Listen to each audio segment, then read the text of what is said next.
திருவள்ளுவர் சர்ச்சை. திருவள்ளுவருக்கு காவி உடை போடுவதா, திருவள்ளுவர் நெற்றியில் விபூதி பூசுவதா, எப்படி தமிழர்களுடைய அடையாளத்தை அழிக்க முடியும், ஆரியர்கள் திருவள்ளுவரை அபகரிக்க பார்க்கிறார்கள், இது அயோக்கியத்தனம், இப்படி எல்லாம் திருவள்ளுவரை முன்னிறுத்தி ஆளுநரை எதிர்த்து பாஜகவை எதிர்த்து இங்க ஒரு பிரச்சாரம் நடந்துகிட்டே இருக்கு. இது ஒண்ணும் புதுசு கிடையாது, தொடர்ச்சியா நடந்துகிட்டே இருக்கு.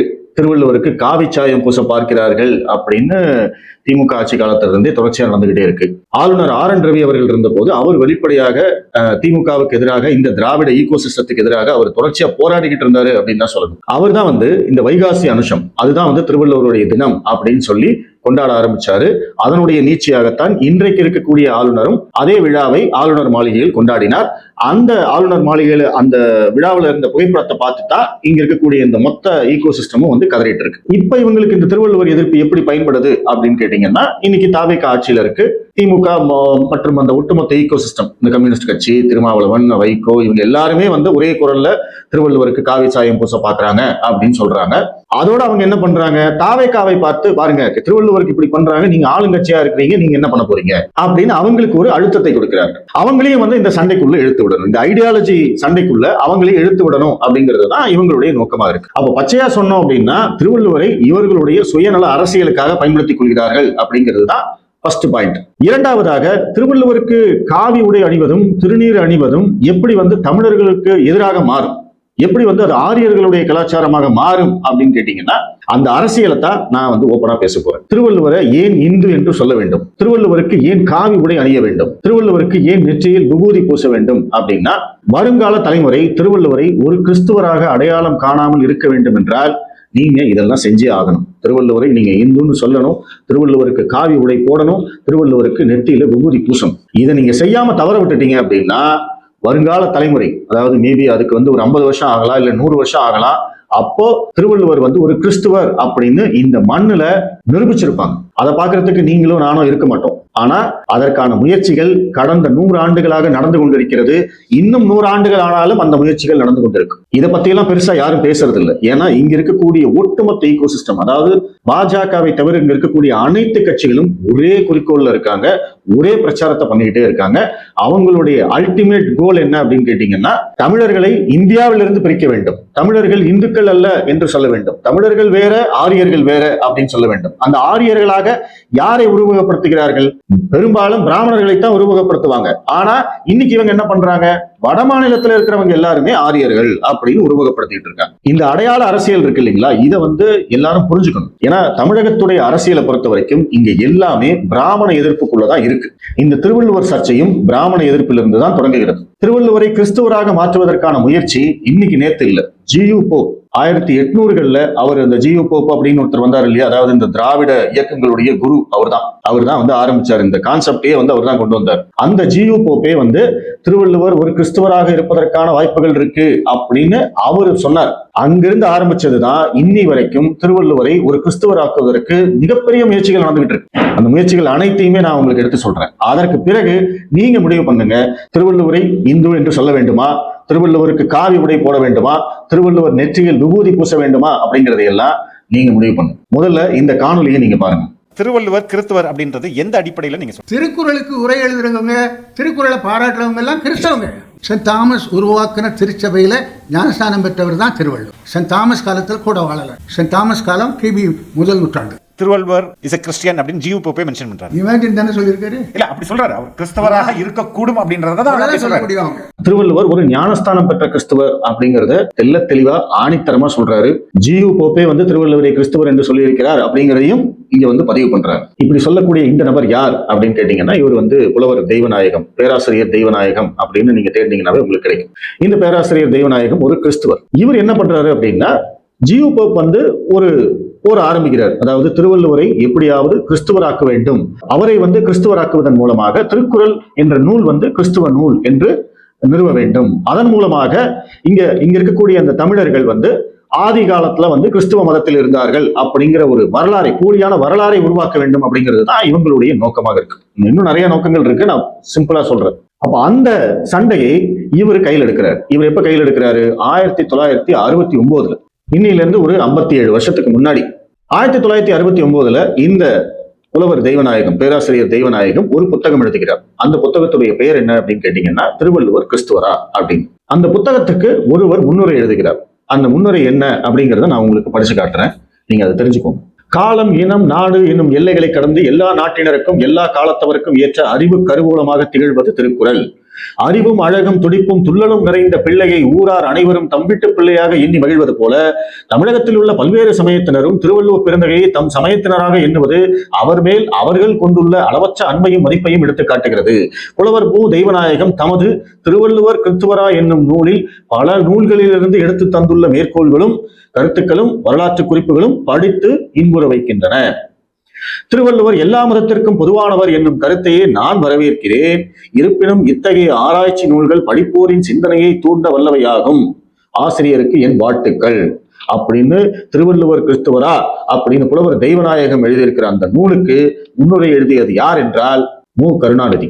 அந்த முன்னுரையுடைய புகைப்படமே இருக்கு. மு. கருணாநிதி முதலமைச்சர், தமிழக அரசு தலைமைச் செயலகம், சென்னை, மே 23, 1969. 1969 தான் கருணாநிதி அவர்கள் முதல் முறையாக முதலமைச்சராக பொறுப்பேற்கிறார். அவர் பொறுப்பேற்ற உடனே நடந்த ஒரு விஷயம் என்ன அப்படின்னு கேட்டீங்கன்னா, திருவள்ளுவரை கிறிஸ்துவராக்குவதற்கான முயற்சி மீண்டும் தொடங்கியது. இதுதான் ஆரம்ப புள்ளி.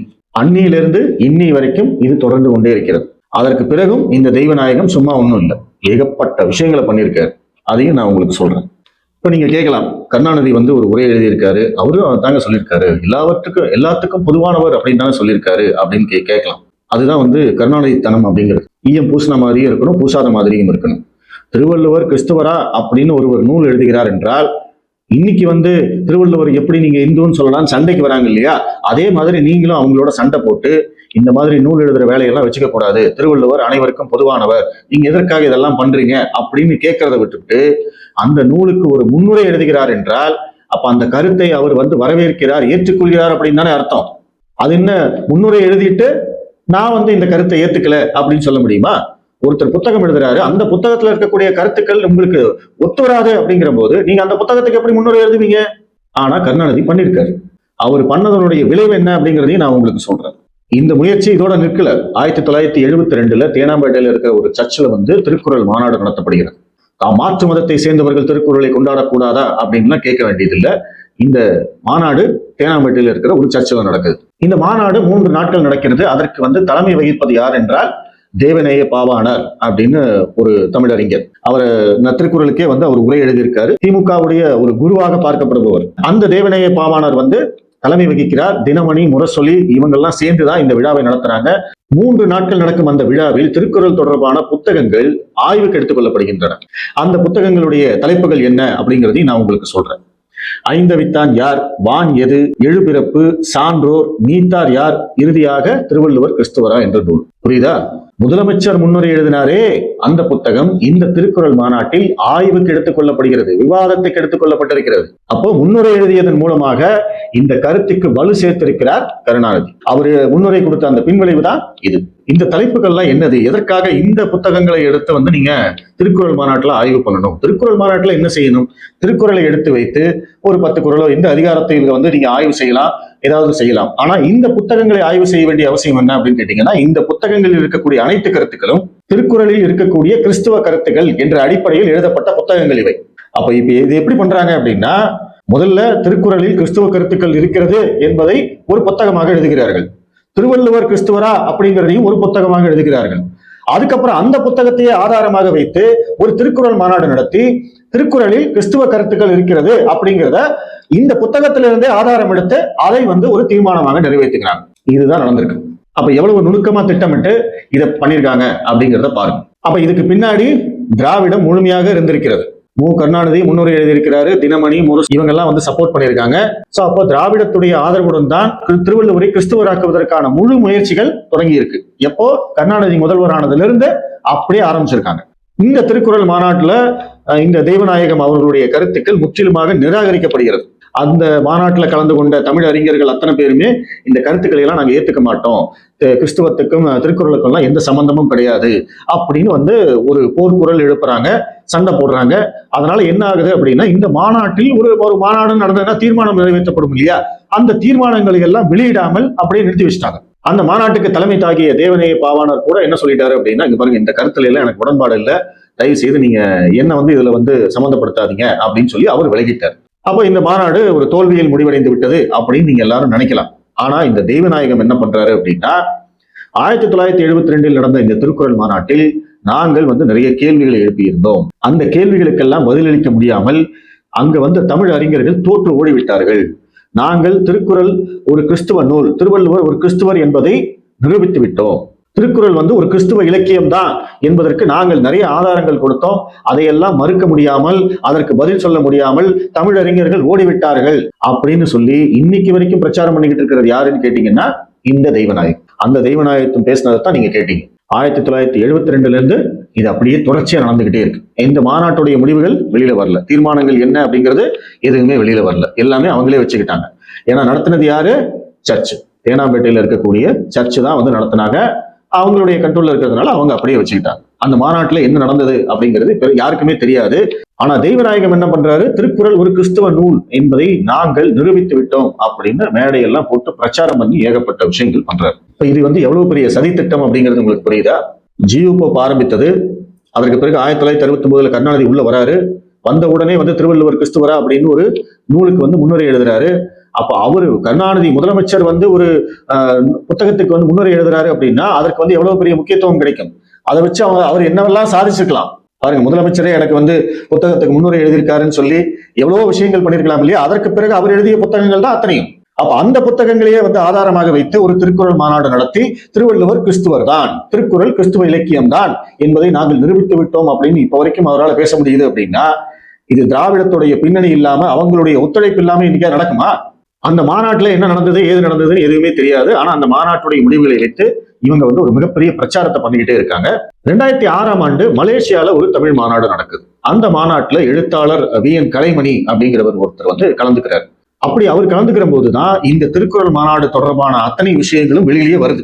அவர் வெளியிட்டதுதான் இப்ப நான் சொல்லக்கூடிய தகவல்கள். இந்த தகவல்கள் பெருசா பொது வெளியில இல்லவே இல்லை. அப்படின்னா இந்த எந்த அளவுக்கு சதித்திட்டம் அப்படிங்கிறதையும் நீங்க புரிஞ்சுக்கோங்க. அந்த மாநாட்டில் எடுக்கப்பட்ட புகைப்படங்கள் அப்படின்னு சொல்லி இப்ப நான் இந்த புகைப்படம்லாம் நீங்க பாக்குறீங்க இல்லைங்களா? அதெல்லாம் அந்த திருக்குறள் மாநாட்டில் எடுக்கப்பட்டது.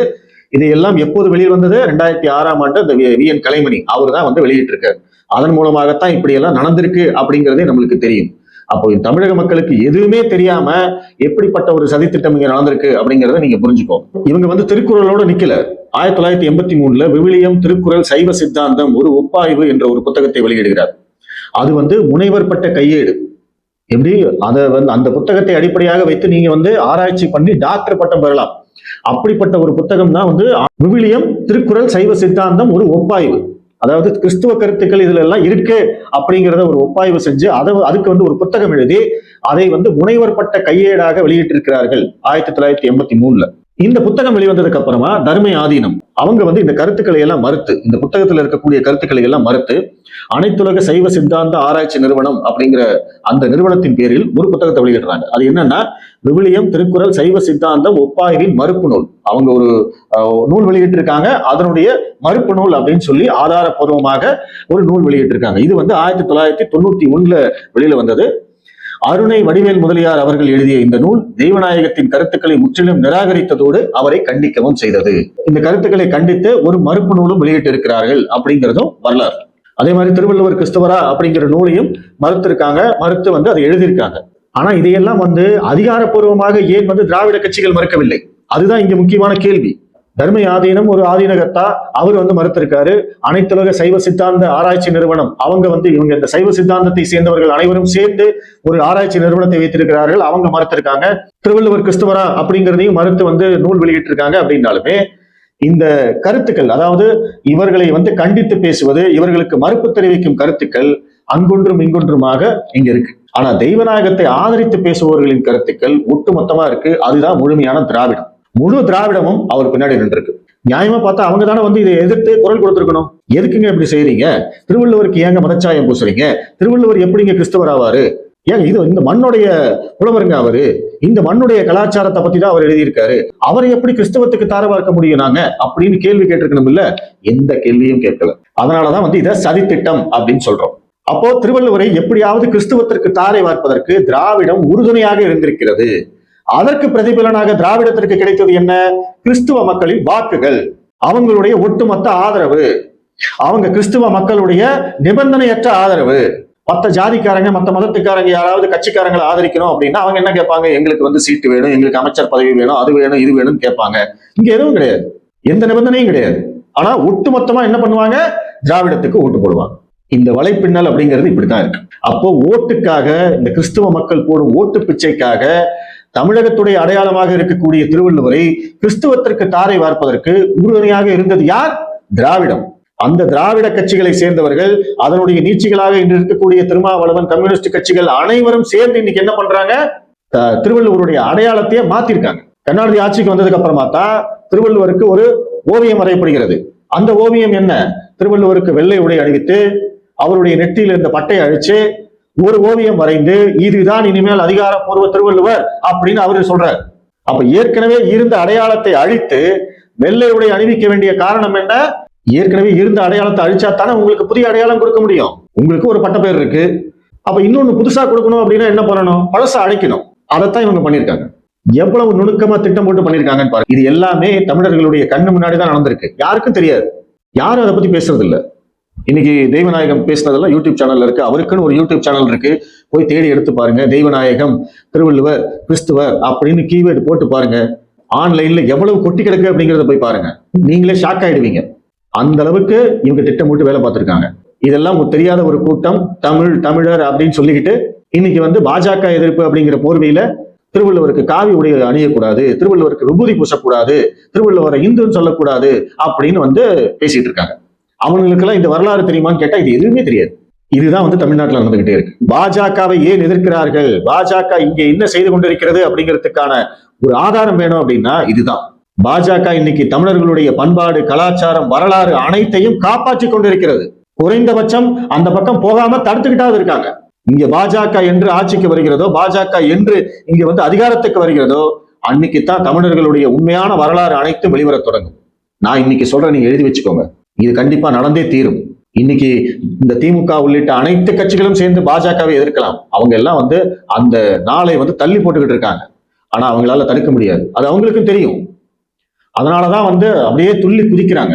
வைகோ வந்து அயோக்கியத்தனம்னு சொல்றாரு, திருமாவளவன் கண்டிக்கிறாரு, வன்னியரசு கண்டிக்கிறாரு. இன்னைக்கு தாவேக்கால இருக்கிற அருண்ராஜ் வந்து அது எப்படி செய்யலாம், அது எப்படி இது பண்ணலாம் அப்படின்னு துள்ளி குதிக்கிறாரு. அவருக்கு இந்த வரலாறு தெரியுமா? காவி உடையும் நெத்தியில திருநீர் வைப்பதும் தமிழர்களுடைய அடையாளம். எங்க போனாலும் பார்க்கலாம், தமிழ்நாடு முழுவதும் காவி உடை அணிந்தவர்கள் எத்தனை பேர் இருக்காங்க? தமிழ்நாடு முழுவதும் கோயில்கள் எத்தனை இருக்கு? லட்சக்கணக்கில் இருக்கு. எந்த கோயிலுக்கு போனாலும் என்னையா கொடுக்குறாங்க? விபூதி தாயா கொடுப்பாங்க. அதுதான் பிரசாதம். வாங்கி நெத்தி நிறைய விபூதியை வச்சுக்கிட்டு வெளியில வந்தா தாயா கோயிலுக்கு போயிட்டு வந்த அந்த ஃபீலிங்கே வரும். விபூதியும் குங்குமம் வச்சுக்கிட்டு ரோட்ல போனோம் அப்படின்னா மாப்பிள்ளை எந்த கோயிலுக்கு போயிட்டு வந்தேன்னு கேட்பாங்க. அப்படிப்பட்ட ஊரு. அந்த ஊர்ல இருந்துகிட்டு திருவள்ளுவருக்கு நெத்தியில விபூதி வைக்க கூடாது அப்படின்னு சண்டை போட்டுக்கிட்டு இருக்காங்க அப்படின்னா, அதையெல்லாம் தமிழர்களாகிய நாம வேடிக்கை பார்த்துட்டு இருக்கோம் அப்படின்னா, அப்ப இங்க எந்த அளவுக்கு நம்மளை எல்லாம் மழுமட்டையாக்கி வச்சிருக்காங்கன்னு புரியுதா உங்களுக்கு? ஏன்னா எதிர்த்து கேள்வி கேட்கக்கூடிய குரல்ல ஒற்றுமை இல்லை. அவனுக்கு அத்தனை பேரும் ஒற்றுமையா இருக்கானுங்க. ஓட்டு பிச்சைக்காக இத்தனை வேலையும் பண்ணிக்கிட்டு இருக்காங்க. அது மட்டும் கிடையாது, அவங்களுக்கு 1008 அஜெண்டா இருக்கு. தமிழர்கள் இந்துக்கள் இல்லைன்னு சொல்லணும், இந்தியா ஒரு நாடு இல்லைன்னு சொல்லணும், தமிழர்கள் வேற இந்தியர்கள் வேறன்னு சொல்லணும், தமிழர்கள் வேற பிராமணர்கள் வேறன்னு சொல்லணும். அதுக்கெல்லாமும் நான் ஆதாரம் காட்டுறேன். இப்ப நீங்க கேட்கலாம், சார் தெய்வநாயகம்னு ஒருத்தர், அவர் ஏதோ வந்து புத்தகம் எழுதிட்டாரு, அவர் திருக்குறள் மாநாடு நடத்திட்டாரு, அதனால வந்து திருக்குறள் வந்து கிறிஸ்துவ நூலாயிடுமா, அப்படின்லாம் விட்டுருவாங்களா அப்படின்லாம் வந்து நீங்க கேட்கலாம். ஆனா இந்த தெய்வநாயகம் அப்படிங்கிறவர் சாதாரண நபர் கிடையாது. அவர் திராவிட கட்சி தலைவர்கள் அத்தனை பேரோடையும் வந்து அவருக்கு பழக்கம் இருக்கு. இதே தெய்வநாயகத்துடைய இன்னொரு நூல் வெளியீட்டு விழாவில் திருமாவளவன் கலந்து கொண்டு பேசியிருக்கிறார். அவர் என்ன பேசினாருன்னு பாக்குறீங்களா? பாருங்க. இயேசு பெருமான் என்கிற இயேசு என்கிற சொல்லே ஈசன் என்பதிலிருந்து வந்ததாக நம்முடைய ஆசிரியர், நூலாசிரியர் ஐயா தெய்வநாயகம் அவர்கள் பதிவு செய்கிறார். அதுக்கு பாரதியார் பாடலில் இருந்தே ஒரு வரியை எடுத்து கையாளுகிறார். இயேசு பெருமான் உயிர்த்தெழுதலை பற்றி அவர் பாடியிருக்கிறார். ஈசன் என்பதுதான் இயேசு என்று ஆகியிருக்கிறது, அதுதான் ஜீசஸ் என்று மருவி இருக்கிறது. எனவே கிறிஸ்தவம் என்பது தமிழர்களின் இந்து மதம்தான், இந்து சமயம்தான் என்று இந்து சமயத்தை இரண்டாக அவர் பிரிக்கிறார். ஆரியர்களின் இந்து மதம், தமிழர்களின் இந்து மதம் என்று. சைவமும் வைணவமும் தமிழர்கள் அல்லது திராவிடர்கள் கண்டறிந்த மொழி என்று அவர் கண்டறிந்த மதங்கள் அல்லது வழிபாட்டு முறைகள். சைவம் வைணவம் தான் தமிழர்களுடையது, மற்ற இந்து மதம் அப்படிங்கிறது ஆரியர்களுடையது, பிராமணர்களுடையது. எப்படி பிரிவினை? இதைத்தான் இவங்க பண்ணிக்கிட்டு இருக்காங்க. திராவிடம் செய்யக்கூடியது என்ன? இதே தானே சொல்லிட்டு இருக்காங்க. வட இந்தியா வேற, தென்னிந்தியா வேற, நீங்க வேற, நாங்க வேற, நாங்க எங்களையெல்லாம் பிரிச்சு விட்டுருங்க, சமஸ்கிருதம் வேற, சமஸ்கிருதத்தை எதிர்ப்போம், இந்தியை எதிர்ப்போம், பிராமணர்களை எதிர்ப்போம். பிராமண எதிர்ப்பு ஏன் வந்தது? இதுக்குத்தான் வந்தது. இன்னொன்னு பேசியிருக்காரு பாருங்க. ஆக ஐயாவுடைய அல்லது நூலாசிரியருடைய கருத்து என்னவென்றால், சைவமும் வைணவமும் பிராமணர்களின் அல்லது ஆரியர்களின் கடவுளும் அல்ல, சமயமும் அல்ல, நம்முடையதுதான். சிவனையோ அல்லது திருமாலையோ அல்லது வேறு கடவுள்களையோ அவர்கள் உருவாக்கவில்லை, நாமே உருவாக்கினோம். தமிழர்களாகிய நாமே உருவாக்கினோம். தமிழர்கள் என்கிற திராவிடர்களாகிய நாமே உருவாக்கினோம். எனவே திராவிட சமயம் என்பதுதான் தமிழர் சமயம், தமிழர் சமயம் என்பதுதான் சைவ வைணவ சமயங்கள். சைவ மதத்தில் சொல்லப்படுகிற ஈசன் தான் இயேசு கிறிஸ்து. எனவே தோமையர் வழி தோன்றிய தமிழர் சமயத்தவரால் கட்டப்பெற்ற தேவாலயங்கள் தான் சைவ அடையாளங்களாக இந்த மண்ணில் தொடக்க காலத்தில் இருந்தன. அவரிடம், அந்த சமயத்தவரிடம் ஞானஸ்நானம் பெற்றவர் தான் திருவள்ளுவர் என்று அழைக்கப்படக்கூடிய பெருமான் இந்த நூலை எழுதியவர். இந்த கோணத்தில் திருக்குறளை பார்த்தால் உண்மை விளங்கும் என்பது நம்முடைய நூலாசிரியரின் வாதமாக இருக்கிறது.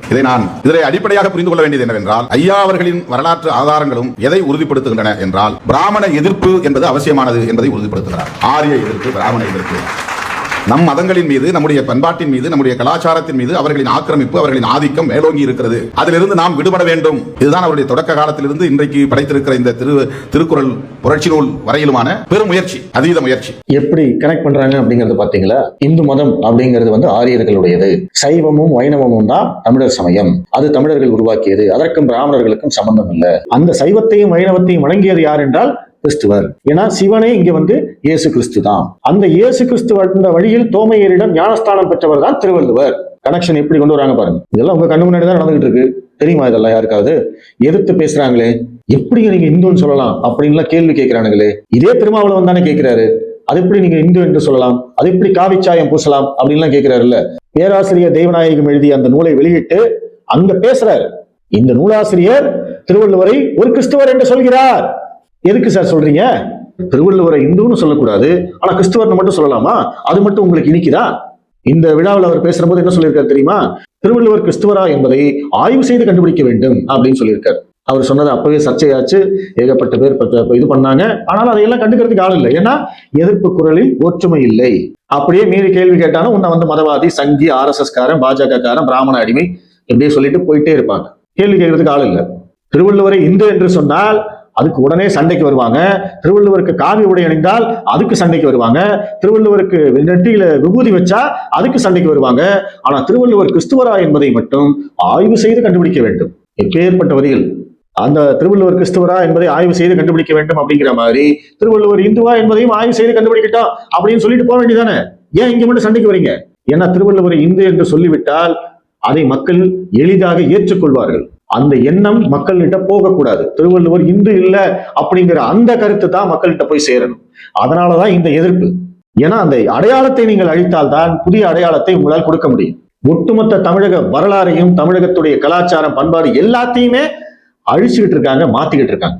அதனாலதான் இந்த திருட்டு திராவிடம் ஒழியணும் அப்படின்னு நம்ம சொல்றோம். நெத்தியில திருநீர் வைக்கிறதே வந்து தமிழர்களுடைய அடையாளம் இல்லை அப்படின்னு சொல்றவங்கள, அவங்களுக்கு நம்ம ஓட்டு போட்டுக்கிட்டு இருக்கோம் அப்படிங்கிறத விட வேற ஏதாவது அவமானம் இருக்க முடியுமா?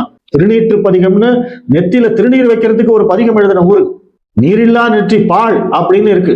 நெத்தியில விபூதி வைக்காம வெளியிலே போகாதடா அப்படின்னு சொல்லுவாங்க. அதுதான் தமிழர்களுடைய அடையாளம். ஆனா தமிழர்களுடைய அடையாளமான திருவள்ளுவருக்கு நெத்தியில விபூதி வைக்காத அப்படின்னு சொல்லிட்டு இருக்காங்க. ஏன்னா அவரை வந்து கிறிஸ்தவத்துக்கு தாரவாக்கணும். ஆல்ரெடி தாரவாத்துட்டாங்க அவங்க. அவருக்கு வெள்ளை உடை போட்டாச்சு, வள்ளலாருக்கு வெள்ளை உடை போட்டாச்சு, வள்ளலார் நெத்தியில இருந்து விபூதி அழிச்சிட்டாங்க. அவங்க எல்லாமே பக்காவா பண்ணிட்டு இருக்காங்க. ஆனா எதிர்த்து கேள்வி கேட்கிறவங்கள இங்க வில்லனா காமிச்சுக்கிட்டு இருக்காங்க. அதுதான் இங்க நடந்துகிட்டே இருக்கு. அதனாலதான் நான் ஆரம்பத்திலேயே சொன்னேன், திருவள்ளுவரை ஏன் இந்து என்று சொல்ல வேண்டும், திருவள்ளுவருக்கு ஏன் காவி உடை அணிய வேண்டும், திருவள்ளுவர் நெற்றியில் ஏன் விபூதி பூச வேண்டும், வள்ளலார் படத்தை ஏன் நெற்றியில் விபூதியுடன் பயன்படுத்த வேண்டும். ஏன்னா இவங்களை எல்லாம் நாளைக்கு வந்து கிறிஸ்துவர் என்று நம்மளுடைய தலைமுறை அடையாளம் காணாமல் இருக்க வேண்டும் என்றால் நீங்க இதெல்லாம் செஞ்சுதான் ஆகணும். திருவள்ளுவர் இந்து தான், ஆமாண்டா, அப்படித்தாண்டா நாங்க காவி உடை போடுவோம், அப்படித்தாண்டா நாங்க வந்து விபூதி பூசுவோம் அப்படின்னு சொல்லணும். அந்த அடையாளத்தை நீங்களே வச்சுக்கணும். நெத்தியில விபூதி வச்சா அவனை கேவலமா பாக்குற அளவுக்கு இங்க மாத்தினது யாரு? நம்ம கண்ணு முன்னாடி தானே மாறுச்சு. அதையும் மீறி தானே நிறைய பேர் வச்சுக்கிட்டு இருக்காங்க. இன்னைக்கு இளைஞர்கள் வந்து நெத்தியில விபூதி வச்சுட்டு போடான்னு சொன்னா கேட்கறாங்களா? நம்ம கேட்டோமா? நம்ம இளைஞர்களாக இருந்த போது. ஏன்னா அந்த அறிவு நம்மளுக்கு 40 வயசுக்கு அப்புறம் தான் வருது. இவங்களுக்கும் வரும். ஆனா அதையெல்லாம் மாற்ற வேண்டிய தருணம் இது. இதற்கு பின்னாடி இருக்கக்கூடிய அரசியலை இதையெல்லாம் தெரிஞ்சுக்கிட்டு நம்ம செயலாட்டணும். எனக்கு இதெல்லாம் 40 வயசுல தான் தெரிஞ்சது. அட்லீஸ்ட் என் பையனுக்கு நான் 20 வயசுலயே அவனுக்கு சொல்லி கொடுத்தேன்னா அவன் இப்ப இருந்தே விபூதி வைக்க ஆரம்பிப்பான். அதைத்தான் நம்ம பண்ணணும். சோ இந்த திருவள்ளுவர் சர்ச்சைக்கு பின்னாடி இருக்கக்கூடிய இந்த அரசியலை புரிஞ்சுக்கோங்க. திருவள்ளுவரை கிறிஸ்துவத்திற்கு தாரை வார்ப்பதற்கும், அவரை கிறிஸ்துவராக மதம் மாற்றுவதற்கும் 100 ஆண்டுகளாக இங்க முயற்சிகள் நடந்துகிட்டு இருக்கு. அந்த அரசியலை புரிந்து கொண்டு இதற்கு ஏற்றபடி செயலாற்றுங்கள். இது பத்தின உங்களுடைய கருத்துக்களை சொல்லுங்க. மீண்டும் சந்திப்போம். நன்றி.